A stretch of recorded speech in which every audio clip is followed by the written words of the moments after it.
back to the YouTube channel. Again, my name is Subana from Exp.3, and for today's vlog, we will be having experiment number 3, or the timer delay using polling and interrupt. For our objectives, we aim to demonstrate how to create delay using delay polling, and second, to demonstrate how to create delay using interrupt. Now, for our equipments, again, we will be needing the IC, which is the PIC16F18875, a 220 to 1000 ohm resistor, an LED, a breadboard, connecting wires, Exp.3 or 4, and our power supply. We just have to follow our procedures to successfully create our program and our circuit. Now, going back to our Mplab XIDE, we have to create a new project, which is a microchip embedded standalone project, and then click next. And then after that, we have to find the right IC that we will be using, which is the PIC16F18875. So we have to click next, and then we have to select this compiler here, and then we have to rename this Exp.3 and then we have to click our finish. We have to click the right folder where we will save our file. So I want it to be organized, so I'll be saving it here in Digital Lab 2. So click finished. So let's just wait for the Mplab XIDE to load up. Now we just have to save this one. This is a module, interrupt module, and the pin module will all be automatically included when we launch our MCC. Then we have to open our configurator here. And we have to open our pin manager, and then we will click our port A or our pin number 7. So let's just change the package that we will be using, because we will be using the long one. So let's select it here. I guess this is the right package here. So we will be selecting port A here. So port A and then pin number 7. So pin number 7, output blue lux symbol, which is connected to the LED. So we should click the output here, and it should turn green. So it's on port A, pin number 7. And then we will go to our pin module, and then we will be showing that the center screen should show RE7 listed in the IO chart. So we will be clicking the output box to make the pin an output, and make sure that our analog and WPU are not checked. So we will be changing the pin name, the pin name to D5 D5_LED to make it easier to understand our code. So we will be closing the pin manager, then we will click next to our system module. And in this section, we will be setting our oscillator select to HFI and TOSC, and then our HF internal clock to 4 MHz, and then clock divider will be 4. And then we should click here the low voltage programming enable. So now our TIMER0 needs to be set up. So now we will go to our project resources, and then here under the device resources, we will be selecting timer. And then after that, we will be clicking on the TIMER0 here. As you can see, there will be a pop-up here, which will allow us to edit our settings. So check the enable timer. So here is the enable timer here, and then we will be selecting 1:256 prescaler selection from the drop-down menu. So through this setup, we will be letting our LED to blink for 256 milliseconds. So we will be selecting our clock prescaler to 1:256. Our clock source should be FOSC4, so this one. And then this will select the instruction clock as the clock input to the TIMER0. So in our period box here, so we will be typing 250 milliseconds, 250 milliseconds into the period box, and it will change to the exact value of 249.856 milliseconds. This is the closest setup that we can get a 250 milliseconds delay. This will set the TIMER0 to overflow every 250 milliseconds, or this value approximately. The window should look like the one here on our screen. So after this one, we will be generating our code.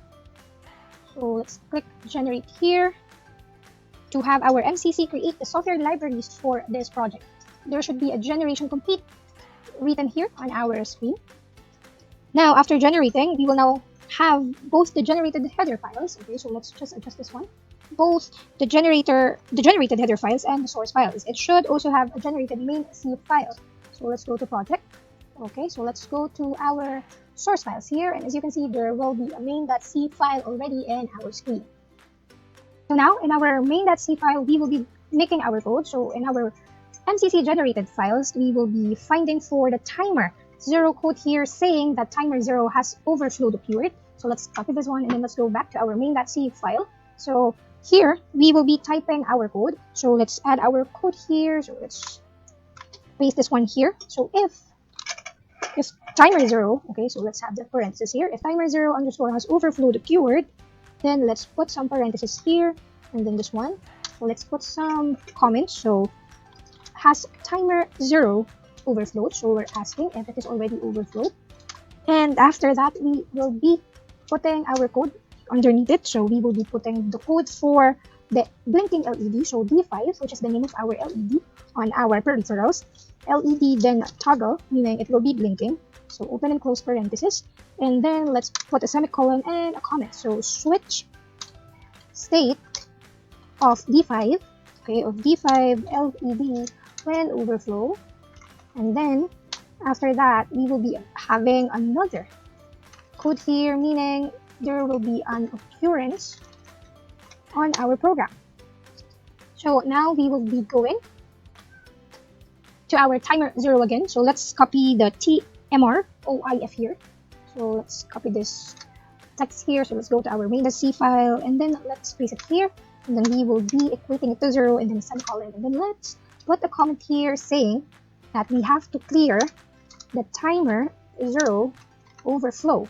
Okay, overflow flag. So let's put another for our comment. And then we will be ending our code here and we will build our code. So after this one, let's build our project here.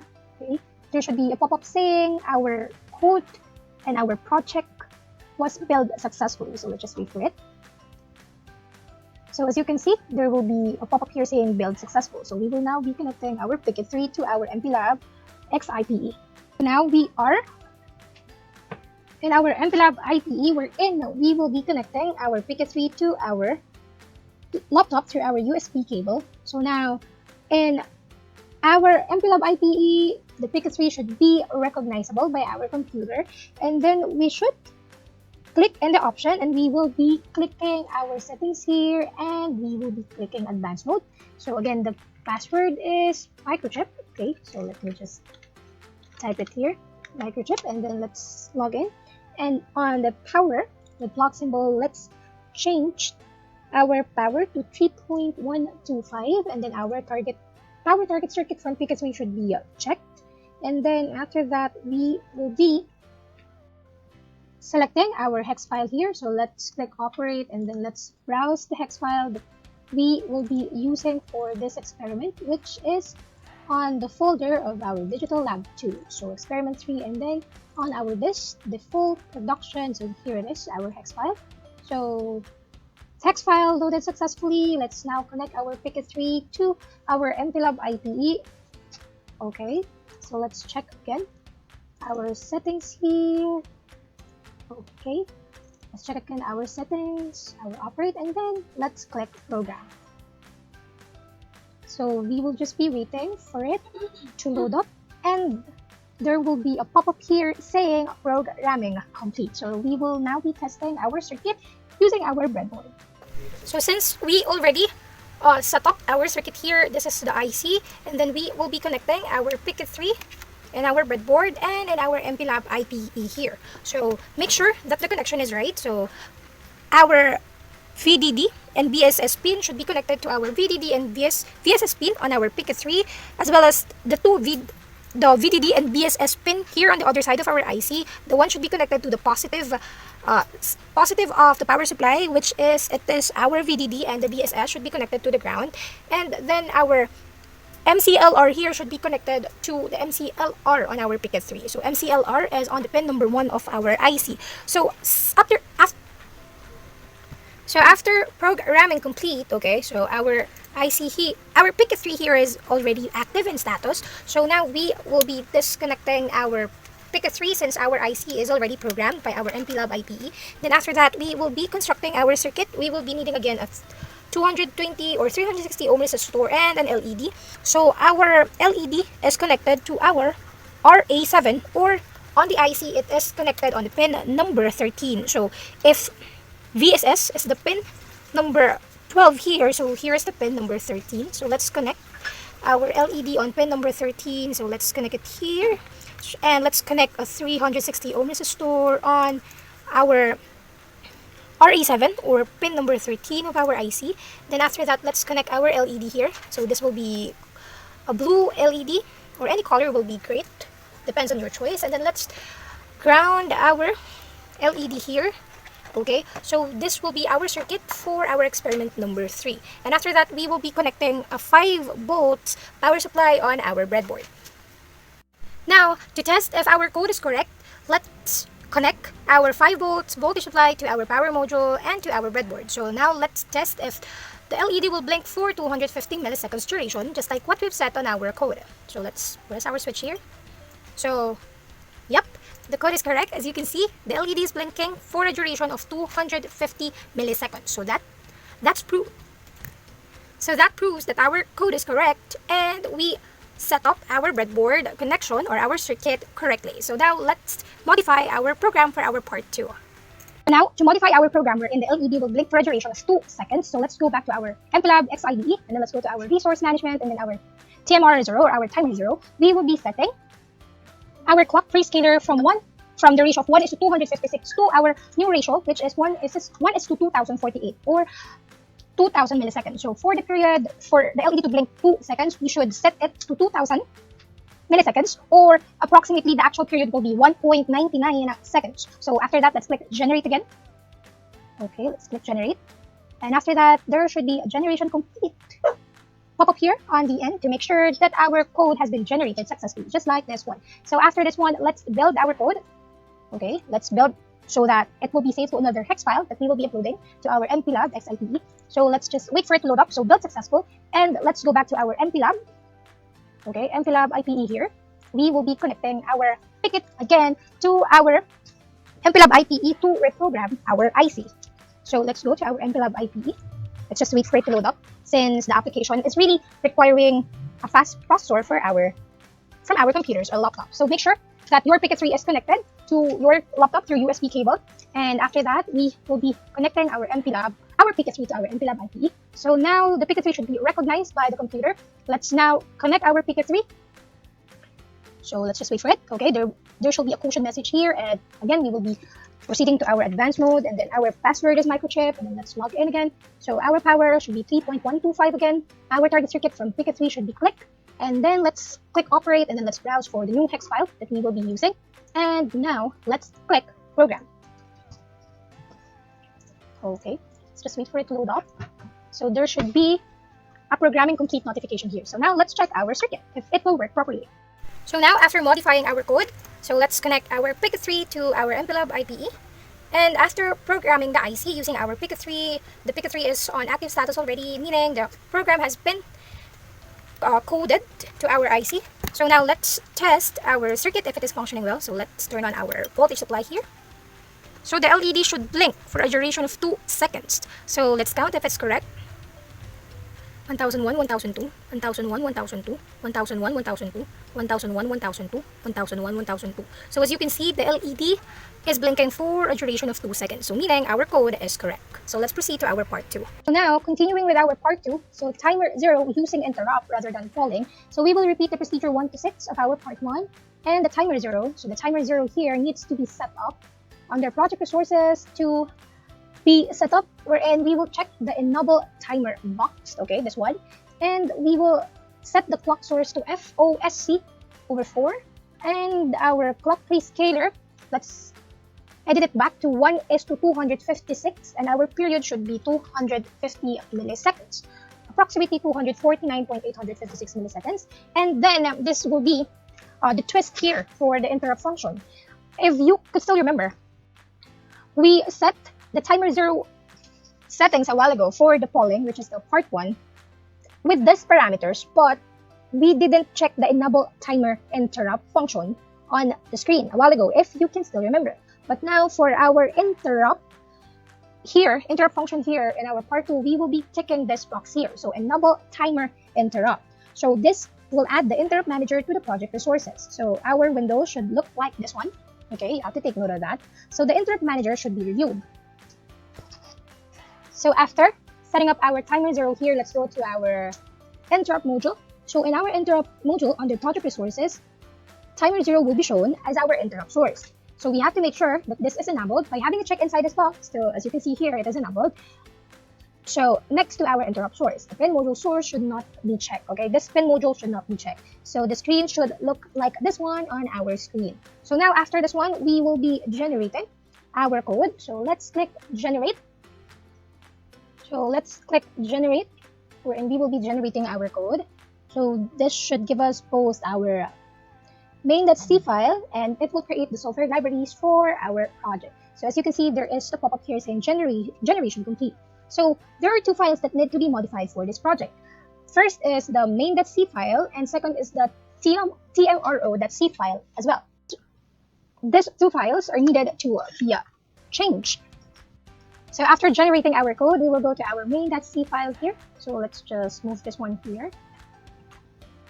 So now let's go to our main.c file here. So with this, we will just delete this code, okay, this code under our while loop, because our interrupts will handle the program or the function for our inputs and for our outputs, since we already set our enable interrupt settings from our previous clips a while ago. So I've said a while ago that we will be editing two files here to make the program work. So after deleting our code here, since we will not be needing any codes anymore under the while loop, since our ISR or interrupt service routine ISR will already handle the changing of our input and output. So this is so important. So after that, for it to work, okay, for our interrupt to work, we should remove the slashes, okay? The forward slashes should be removed to enable these lines or our lines of code. So this one should be removed, and this one should be removed as well. So after that, we should generate our program, and but before that, we should go to our timer0.c file here first. Another one is our timer0. So we will be going to our timer0.c file here, and let's find our timer0_ISR here. So timer0_ISR. Let's okay, this one. So as you can see, there are already codes written on our timer0.c file. And as you can see, since there are already codes, we will just add our code for our blinking LED, which is D5, okay, the name of our LED, and then LED toggle, okay, LED_toggle, and then open and close parentheses. So that's our program for our LED. And after that, okay, after typing our code, we just have to include our file here on the top corner or on top of our codes. So we just have to include hashtag, okay, we just have to, so let's include, okay, let's type here, including our file. So let's type here, hashtag include, and then our mcc.h file here. So that will be our inclusions for this code. So this declarations are needed for our program to work. So after this one, we will be building our project here. So let's just wait for it to load up, and there should be a pop-up saying build successful. After this, we will be connecting our Exp.3 to our computer and then to our breadboard.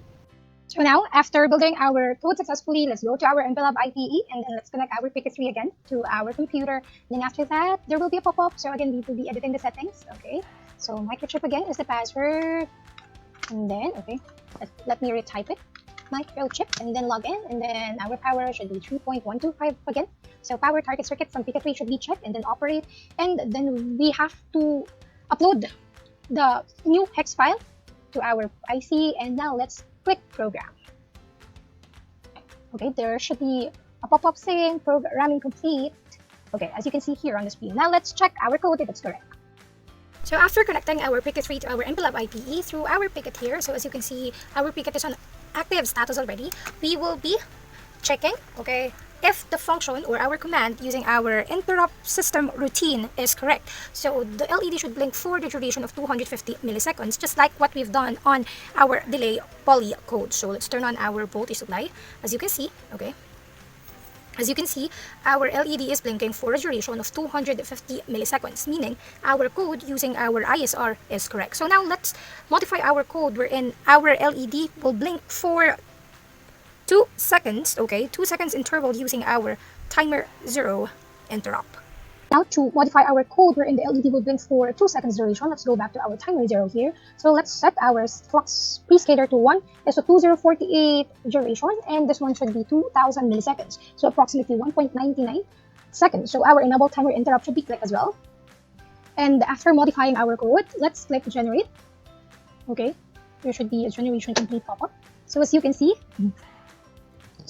here, this is the MCC updated code which is generated, and this is our previous one. So let's merge this one to our previous one. So let's click X in here, and as you can see here, our time duration has been set to our new time duration, which is 2040 milliseconds, which is approximately 2 seconds.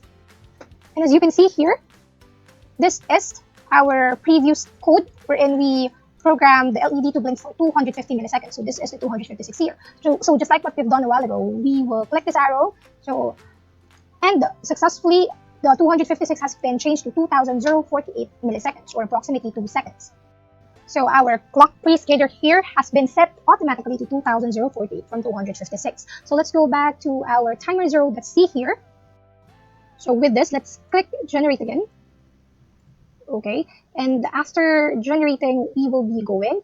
Okay, let's wait for the generation complete. Notification. Okay, generation complete. So let's go back to our timer 0.c file here, and as you can see, we will be adding here again our code or our command for our LED. Okay, so that's D5 LED, then toggle, then open and close parenthesis, and then semicolon. And then again, we should include our MCC declaration here on the top of our code. So let's type hashtag include, and then our MCC, okay, our MCC.h